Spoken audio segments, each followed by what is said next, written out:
आज हम जो है जो चीज़ डिस्कस करेंगे वो जो है इंजन की ओवरऑलिंग के मुतालिक। हमारे सामने ये जो इंजन है ये मर्सिडीज़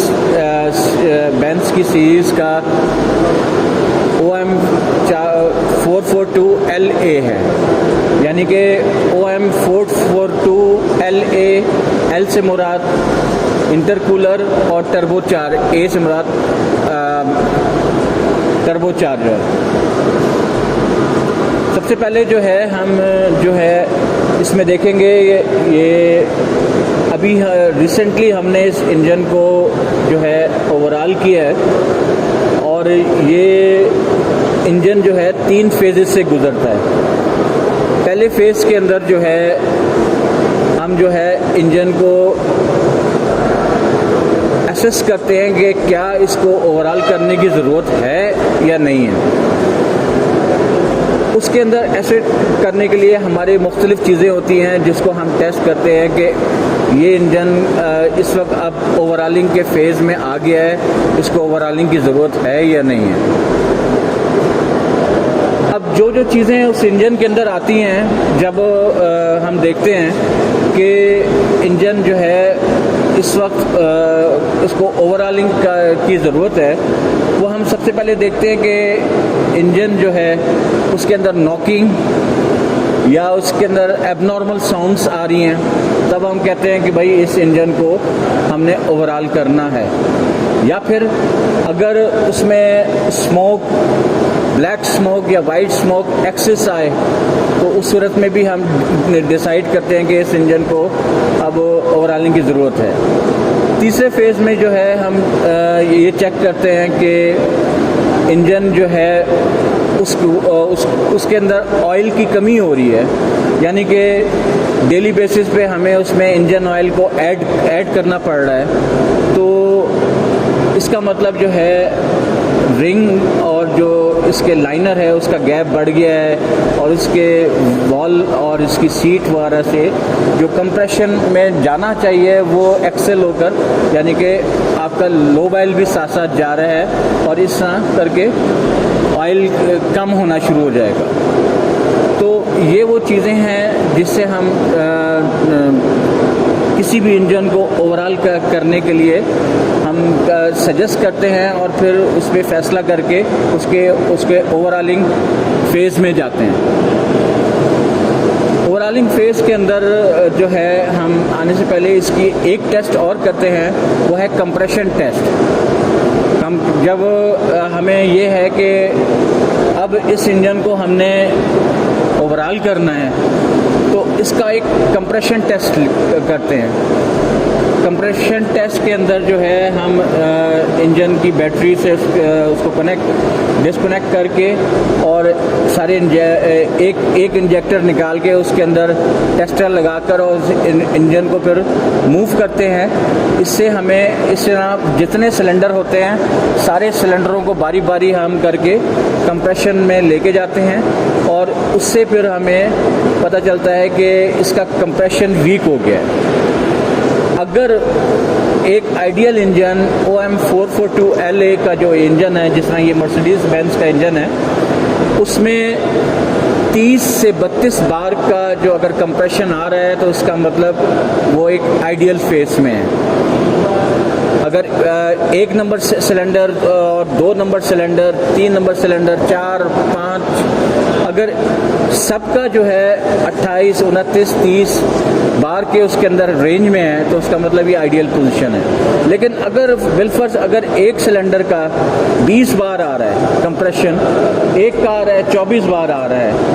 एक का आ रहा है 26 बार आ रहा है,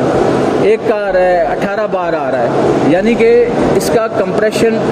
डिफरेंस आ रहा है। ऐसी सूरत में इंजन के अंदर वाइब्रेशन और एबनॉर्मलिटी पैदा होती है, और उसमें हम ये डिसाइड करते हैं अब इंजन को ओवरऑलिंग की ज़रूरत है। ये है कि हम किस तरह डिसाइड करते हैं कि ये इंजन को ओवरऑलिंग की ज़रूरत है। अब दूसरा फेज़ है कि जब हम ओवरऑलिंग के लिए कुछ चीज़ डिसाइड कर लेते हैं कि इंजन को अब हमने ओवरऑल करना है, तो सबसे पहले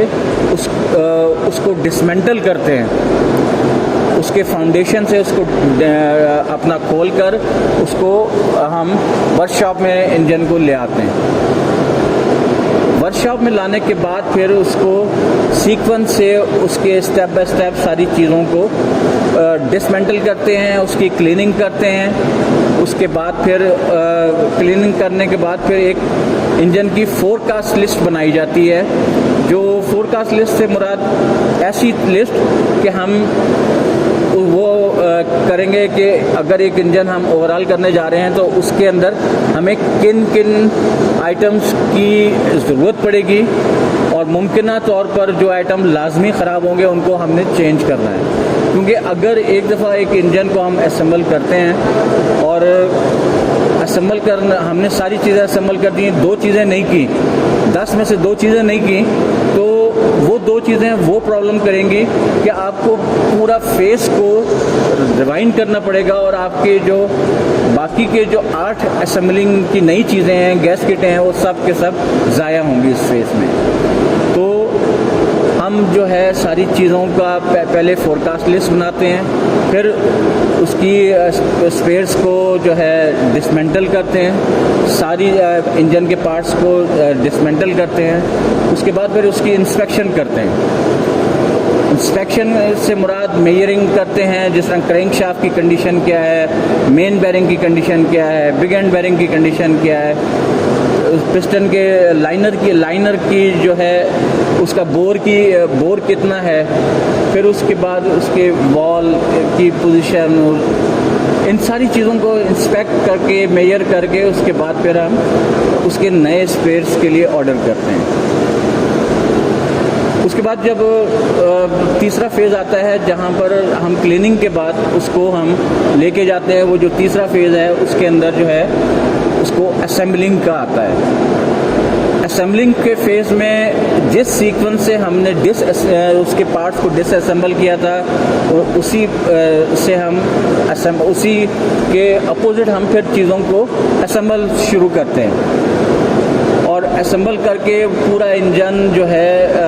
उसको असेंबल करके स्टेप बाय स्टेप उसमें हर चीज़ का ख्याल किया जाता है कि अगर आपने उसका टॉर्क कितना है, उसको अपना कितने टॉर्क हेड का टॉर्क कितना है, मेन बेरिंग का टॉर्क कितना है, बिग एंड बेरिंग का टॉर्क कितना है, इन सारी चीज़ों को जब हम एक सीक्वेंस में लाकर अकॉर्डिंग टू बुक हम उसको असेंबल करते हैं। उसके बाद फिर हम हमारा इंजन जो है असेंबलिंग फेज़ से निकलकर इंस्टॉलेशन फेज़ में आ जाता है। अब जब कंप्लीट इंजन जिस तरह अभी हम असेंबलिंग फेज़ में हैं, इसके बाद अगला फेज़ है वो है इंस्टॉलेशन, यानी कि इसको दोबारा जाके हमने फाउंडेशन में रखना है और उसको चलाना है। ये तो एक है कि इंजन को क्यों हम किस तरह फोरकास्ट करते हैं इंजन के मुतालिक और किस तरह असेंबल करते हैं, ये सारे फेजेस थे। अब हम इंजन जिस तरह हमारे सामने ये है 8 सिलेंडर वी टाइप इंजन है और ये OM 442 LA। इसके हम जो इस वक्त जो हमें नज़र आ रहा है जो मेन पार्ट्स हैं उसके मुतालिक थोड़ी सी हम इसको रिकॉग्नाइज़ करते हैं कि ये कौन कौन से पार्ट्स हैं और मतलब है कि इस इंजन का हिस्सा है। सबसे पहले अगर हम स्टार्ट करें, ये है टेपर्ड कवर, यानी कि इसके नीचे आपका सिलेंडर हेड है। इस इंजन के अंदर 8 सिलेंडर हेड हैं, ठीक है, क्योंकि ये 8 सिलेंडर है। ये जो है ये है उसका फ्यूल पंप है, इसको ऑयल ब्रीदर कहते हैं, क्योंकि जब हम गैसेस जो है फिर भी जब जो गैसेस इसमें प्रोड्यूस होती हैं वो उनको एक्सपल करने के लिए इसके अंदर फ़िल्टर लगा होता है और वो वापस ऑयल इसके अंदर चलाया जाता है, जो मतलब गैसेस के थ्रू ऑयल जा रहा होता है उसको रोकता है। इसके बाद जो है ये है कंप्रेसर। इस वक्त कंप्लीट असेंबल नहीं है, लेकिन ये है, इसके ऊपर हम हेड लगाएंगे क्योंकि इस इंजन में जो है मेन जो गाड़ी के अंदर जब ये जाके असेंबल होता है तो मेन जो है कंप्रेसर काम करता है और उस कंप्रेसर की वजह से गाड़ी के मुख्तलिफ जो सिस्टम्स हैं वो ऑपरेट होते हैं।